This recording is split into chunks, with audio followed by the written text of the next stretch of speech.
ابو سعید رضی اللہ عنہ سے روایت ہے کہ وہ رسول اللہ صلی اللہ علیہ وسلم کے پاس آئے، آپ بخار میں مبتلا تھے، تو انہوں نے اپنا ہاتھ آپ کی چادر پہ رکھا، کہا ہے اللہ کے رسول آپ کا بخار تو بہت سخت ہے۔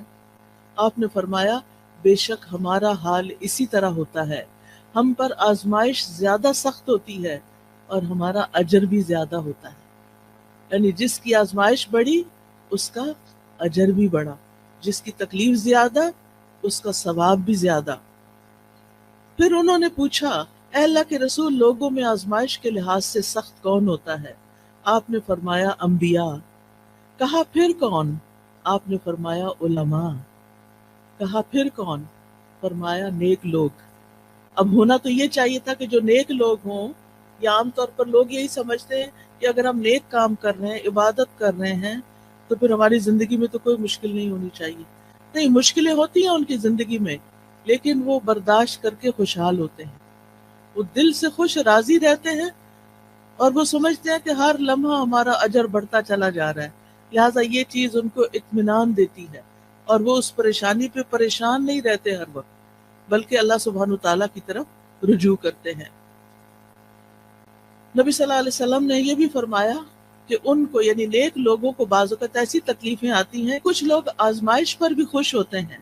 بنسبت اس شخص کے جو کچھ دیے جانے پر خوش ہوتا ہے۔ یعنی عام لوگوں کا حال کیا ہوتا ہے کہ جب ان کو کچھ دیا جاتا ہے تو وہ خوش ہوتے ہیں، لیکن انبیاء اور نیک لوگ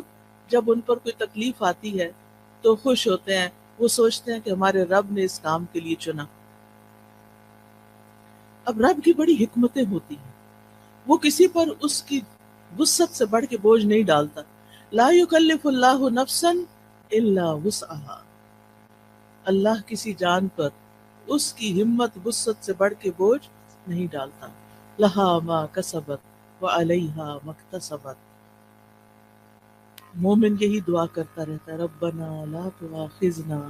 ان نسینا او اخطانا ربنا ولا تحمل علینا کما حملته علی الذین من قبلنا ربنا ولا تحملنا ما لا طاقت لنا به۔ یعنی جب ان کو تکلیف آتی ہے تو وہ سوچتے ہیں کہ اگر یہ تکلیف ہمارے گناہوں کی وجہ سے ہے تو کہ دعائیں کرتے ہیں یا اللہ تو ہمیں پکڑنا، ہمیں نہ پکڑنا، اگر ہم بھول گئے یا ہم نے کوئی غلطی کر لی ہے تو اس پر ہماری پکڑ نہ کر، اللہ ہم پہ وہ بوجھ نہ ڈال جو ہم سے پہلے لوگوں پہ ڈالے گئے، اللہ ہمیں وہ بوجھ نہ اٹھوا جس کے اٹھانے کی ہم میں طاقت نہیں، جس کی ہم ہمت نہیں رکھتے، یا اللہ اس تکلیف کو اتنا نہ بڑھا دینا کہ ہم اسے برداشت نہ کر سکیں۔ لہٰذا وہ اللہ تعالیٰ کی طرف رجوع کرتے رہتے ہیں اور کہتے ہیں وَلَا تُحَمِّلْنَا مَا لَا طَاقَةَ لَنَا بِهِ وَاعْفُ عَنَّا، ہمیں معاف کر دیجئے، وَاغْفِرْ لَنَا، ہمیں بخش دیجئے، وَارْحَمْنَا، ہم پہ رحم فرمائیے، یا حی یا قیوم برحمتک استغیث۔ مومن پہ جب تکلیف آتی ہے، آزمائش آتی ہے، تو وہ اللہ کی رحمت پکارتا ہے، اللہ کی رحمت کے لیے دعائیں کرتا ہے، وَارْحَمْنَا أَنْتَ مَوْلَانَا، تو ہی ہمارا والی وارث ہے، تو ہی ہمارا مولا ہے، فَانْصُرْنَا عَلَى الْقَوْمِ الْكَافِرِينَ، ہمیں کافر قوم کے مقابلے میں مدد عطا فرما، ہم تیری مدد کے محتاج ہیں۔ اور اس میں آپ دیکھیے کہ اس قوم میں سب سے پہلے تو ابلیس آتا ہے، شیطان آتا ہے، جو وسوسے ڈال ڈال کے اللہ سے بدگمان کرتا ہے، تو یا اللہ ہمیں اس کے مقابلے میں طاقتور کر دے، تو ہماری مدد فرما، ہم پر رحم فرما۔ پھر اسی طرح ہم دیکھتے ہیں کہ نبی صلی اللہ علیہ وسلم ہر طرح کی تکلیفوں سے آزمائے گئے، یتیم پیدا ہوئے، ماں بھی فوت ہو گئی چھوٹی عمر میں، پھر دادا فوت ہو گئے، پھر چچا مددگار تھے عین مصیبت کے سال وہ بھی فوت ہو گئے، بیوی بڑی غمگسار تھی حضرت خدیجہ، وہ بھی فوت ہو گئی، پھر وطن سے پیار ہوتا ہے، حالات اتنے تنگ ہو گئے، آزمائشیں اتنی بڑی،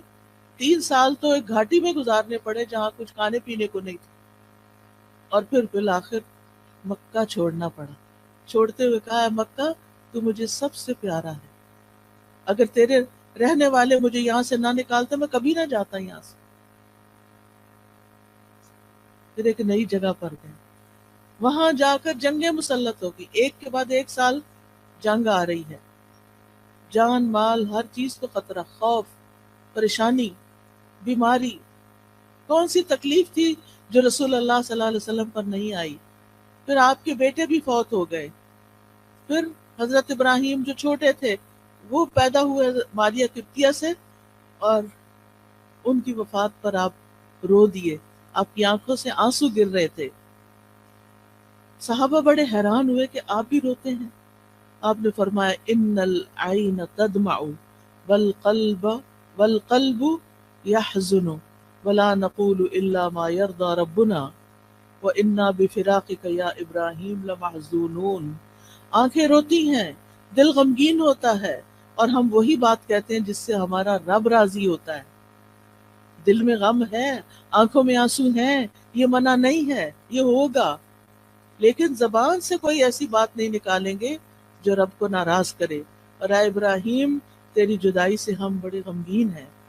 یہ تو ہمیں چھوڑ گیا ہے، ہمیں غم ہے۔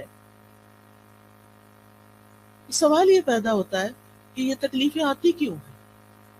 کیا مقصد ہے ان کا؟ تو سب سے پہلی بات تو یہ کہ اللہ تعالیٰ ہمارا امتحان لیتے ہیں۔ امتحان میں جو کامیاب ہو جاتا ہے اس کے درجے بلند ہو جاتے ہیں، اور جو فیل ہو جاتا ہے وہ نیچے چلا جاتا ہے۔ تو یہ انسان کو بلند درجے دینے کے لیے آتی ہیں۔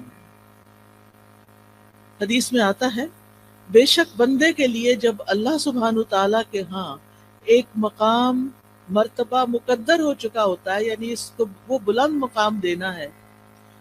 لیکن وہ بندہ اپنے اعمال کی بنا پر اس تک نہیں پہنچ سکتا، یعنی عمل اس کے کم ہے، درجہ اللہ کے ہاں بڑا لکھا ہوا ہے کہ اس کو یہاں تک پہنچنا ہے، تو اللہ تعالیٰ اسے اس کے اپنے جسم میں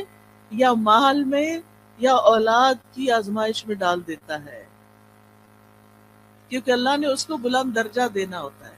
اب انسان سوچتا ہے کہ اور لوگ تو مزے سے جی رہے ہیں، ان کو تو کوئی تکلیف نہیں، وہ تو آرام سے چل لیتے ہیں، مجھے ہی کیوں تکلیف ہے، سب کی اولاد اتنی صحت مند ہے، میرا بچہ کیوں بیمار ہے، سب کے شوہر اتنے اچھے سلوک کرتے ہیں، میرا شوہر مجھے کیوں نہیں پوچھتا۔ یہ دراصل آپ کا امتحان ہے، آپ اس تکلیف سے گزر رہی ہیں،